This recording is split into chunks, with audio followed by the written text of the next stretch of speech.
Olá, meu nome é Soraya. Você acredita que nós já estamos no capítulo 9 do livro Liturgia do Ordinário? Um livro da escritora Tish Warren. Vamos ficar no Tish, que é mais fácil. E para mim tem sido muito importante, esclarecedor. Muitas coisas que ela escreve, escrevendo durante os capítulos, era algo que eu nunca tinha parado para pensar. E como esse capítulo, ligando para uma amiga, também algo que eu nunca tinha parado para pensar, do jeito que ela expõe aqui. E só para lembrar, liturgia é aquele conjunto de elementos e práticas de um culto religioso. E o ordinário é a ordem normal, como as coisas se repetem regularmente. Então, ela quer trazer para a gente a visão dela de como abraçar o sagrado no ordinário. Como trazer as práticas de um culto, de um domingo ou de qualquer dia que você vá à sua igreja, como trazer aquelas práticas, aqueles elementos que nos fazem sentir tão bem, como trazer tudo para o nosso ordinário, para o nosso dia a dia. Por que só no domingo? Ou, sei lá, o dia que você vai à sua igreja. Por que não abraçar o sagrado no ordinário? Então é isso que ela tem falado com a gente. E é muito interessante. E o capítulo de hoje é muito interessante. Ela começa a falar de uma amiga em específico, assim, uma amiga especial. Depois ela passa para amigos mais próximos. Depois ela passa para a visão que ela tem da igreja. Nossa, é muito interessante. Segue aqui comigo porque eu fiz a anotação, vou ler e vou comentando e vamos, que está muito interessante esse capítulo. Ligando para uma amiga. Então ela começa falando que depois do dia dela ordinário, com todas aquelas repetições regulares do dia a dia, ela fala assim: após o jantar, depois de que tudo começa a se acalmar, eu consigo ligar para minha amiga Rebeca e deixo um recado. Ela vai me ligar de volta. Ela, dentre poucos, me conhece. Conhece o lado bom e o ruim. Nós nos amamos. 2 anos atrás, eu me mudei para outro estado. Grande tristeza.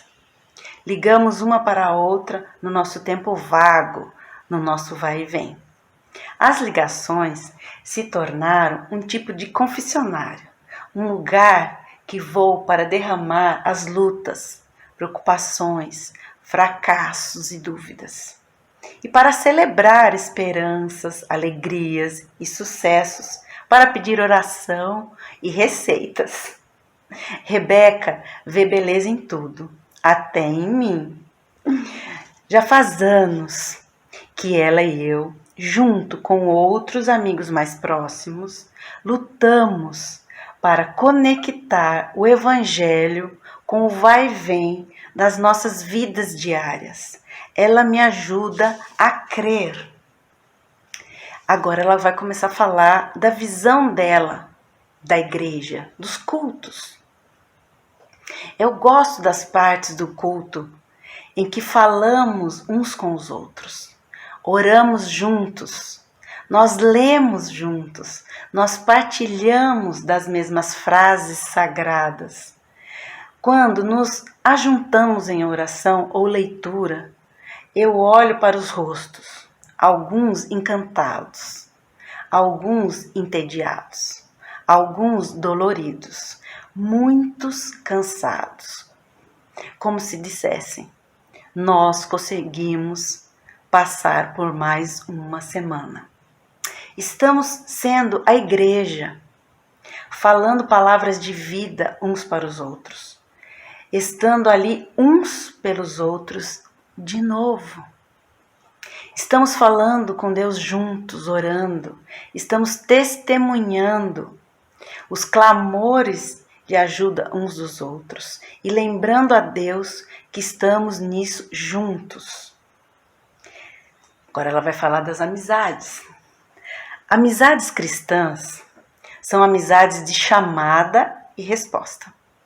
Contamos uns aos outros, toda vez indo e vindo, a verdade de quem nós e de quem Deus é. Em jantares, em caminhadas, fazendo sopa quando alguém está doente e orando juntos no telefone. Falamos das boas novas uns para os outros e nos tornamos boas novas uns para os outros. Minhas melhores amizades são com pessoas que estão dispostas a entrar nas trincheiras comigo e que me veem como eu sou. E que me dizem da nossa esperança em Cristo. Em meio a tudo isso, as vidas desses amigos se tornam um sermão para mim, não como palestras motivacionais baratas. Pelo contrário, nós expomos as experiências das nossas vidas à verdade da palavra. Agora ela vai falar da melhor amiga dela. Minha amizade com Rebeca se tornou uma amizade de chamada e resposta. Nós ligamos, deixamos recados, ligamos de volta, respondemos. Esse ritmo de chamada e resposta é o ritmo de uma boa amizade, de uma vida em comunhão, da comunidade dos santos. Já faz alguns séculos, agora ela vai falar dos cristãos que querem viver sozinhos, cristãos individualistas. Já faz alguns séculos que os cristãos se concentram quase que exclusivamente no relacionamento pessoal com Deus, na conversão individual e no crescimento espiritual. Muitos sentem que a igreja foi feita para servir suas necessidades individuais ou para agrupar pessoas que pensam parecido, como se fosse um grêmio santo. Se cremos que a igreja é somente uma sociedade de pessoas com valores compartilhados, ela se torna uma igreja opcional. Se a igreja te ajuda com seu relacionamento com Deus, ótimo. Se não, vou procurar um restaurante que abre aos domingos. Triste, né? Embora o relacionamento individual com Jesus seja uma parte importante da vida cristã, não é a totalidade da vida cristã. Os cristãos, ao longo da história, confessam que é impossível ter um relacionamento com Cristo fora de um relacionamento vital com a igreja. Não podemos conhecer a Cristo por conta própria ou com uma panelinha de amigos. Pelo contrário, dependemos da igreja global, a história que Cristo iniciou e construiu. Quando adoramos a Jesus, dependemos de milhões de cristãos ao longo de milhares de anos que Deus usou para dar testemunho de si mesmo. Olha que incrível isso. A única razão de conhecermos algo sobre Jesus é que seus discípulos contaram a seus amigos, vizinhos e até inimigos. Os apóstolos pregaram e escreveram seu ensino e histórias sobre ele. E cristãos carregaram essa mensagem aonde quer que fossem, de geração em geração. Ela está falando que para essa história chegar até nós, milhares de pessoas foram usadas por Deus para escrever, passar, ensinar essa história. Onde é que eu parei? A Bíblia chama esse processo de paradoses. Espero que seja assim que fala, paradose. transmissão fiel do Evangelho. Um processo que sempre é corpóreo e que acontece no tempo real e com pessoas reais. É corpo a corpo, falando com seu irmão, com seu vizinho e até com seu inimigo.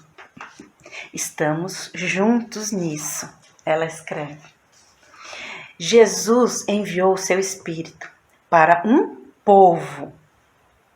A preservação da nossa fé e a preservação dos santos não são uma promessa individual, mas sim uma promessa de que Deus irá redimir e preservar a sua igreja. Um povo, uma comunidade, um organismo, uma instituição de geração em geração. E que até mesmo as portas do inferno não prevalecerão contra a igreja. Conhecemos a Cristo, estamos unidos no seu corpo, a igreja. Nessa história, não perdemos a nossa individualidade. Pelo contrário, nossas histórias estão envolvidas na grande história de todos os cristãos ao longo do tempo e que juntas são parte da história eterna de Cristo. Gente, parar um pouco. A minha pequena história faz parte da grande e eterna história de Cristo. Isso é muito lindo. Isso é muito lindo. Eu faço parte dessa história, você faz parte dessa história, assim como milhares fizeram parte no passado, ao longo do tempo, como fala aqui, né? É claro e evidente o fato. Agora ela vai falar da desunião entre as igrejas. É claro e evidente o fato da desunião institucional na igreja. E além disso, muitos carregam cicatrizes de relacionamentos rompidos ou do pecado institucional na igreja. Contudo, nossa tarefa é encarar o que a igreja é hoje, de forma direta e honesta, e buscar a Cristo e por meio do corpo de Cristo. Porque neste corpo de Cristo encontramos um lugar onde podemos ser gloriosa e devastadoramente humanos. Encontramos um lugar onde falhamos, arrependemos, crescemos, recebemos graça e somos renovados como uma família, até mais próximos do que uma família. Aprendemos a viver juntos, fracos e humanos, na bondade e transformação de Deus. Deus ama e se deleita nas pessoas ao meu redor na igreja e me desafia a encontrar beleza nelas, viver entre elas, receber a palavra e o sacramento juntos. Todos os santos e pecadores na igreja compartilharam o Evangelho. A refeição seria incompleta se um deles não estivesse à mesa. Se é para sermos salvos, seremos salvos juntos. Cada vez fica mais bonito. Rebeca e eu, nossos amigos mais chegados, temos um relacionamento, mas que não substitui a igreja. Nós nos amamos, oramos uns pelos outros, participamos do estudo bíblico, confessamos nossos pecados, conversamos sobre nossas dificuldades no casamento, decisões que nos preocupam, um livro que lemos. E nossa pequena chamada, onde é que eu estava? Um livro que lemos. E nossa pequena chamada e resposta, vivemos a vida junto. E nessa pequena chamada e resposta, vivemos a vida juntos, dentre aqueles que pertencem a Cristo, mesmo que estejam do outro lado do globo. Gente, eu não sei vocês, mas É incrível isso. Me preencheu aqui de uma maneira tão grande essas palavras, porque às vezes a gente pode achar que vai à igreja, que está ali sentado, que a gente está sozinho. Ah, essa palavra foi para mim. Ah, hoje essa palavra não foi para mim. Gente, mas a visão que ela traz nesse capítulo é que nós fazemos parte de um cristianismo global. Como ela falou assim, a minha pequena história faz parte da grande e eterna história de Cristo, que vem sido passada, compartilhada ao longo do tempo, e que nós podemos fazer parte disso. Aliás, nós já fazemos parte, mas nós precisamos se encaixar nisso que ela chama de um relacionamento de chamada e resposta. Eu não sei você, mas eu vivi numa época que existia chamada a cobrar. Chamada a cobrar. Você ligava para aquela pessoa, vamos dizer, eu ligava para minha mãe. Aí ela atendia e a moça falava, esta é uma chamada a cobrar. Para receber, diga o seu nome, onde você, local que você está, era uma coisa assim. Aí eu falava, mãe, ai filha, aí ela recebia a chamada. Mas por que ela tinha que aceitar essa chamada? Porque era uma chamada a cobrar, eu não iria pagar. Quem iria pagar era ela. Gente, chamada e resposta. Jesus já pagou essa chamada. Jesus pagou essa chamada na cruz. E cabe a nós a resposta. A resposta aqui, hoje, onde nós vivemos, na nossa igreja, na nossa casa, na nossa família, no nosso trabalho, na nossa comunidade, no mundo.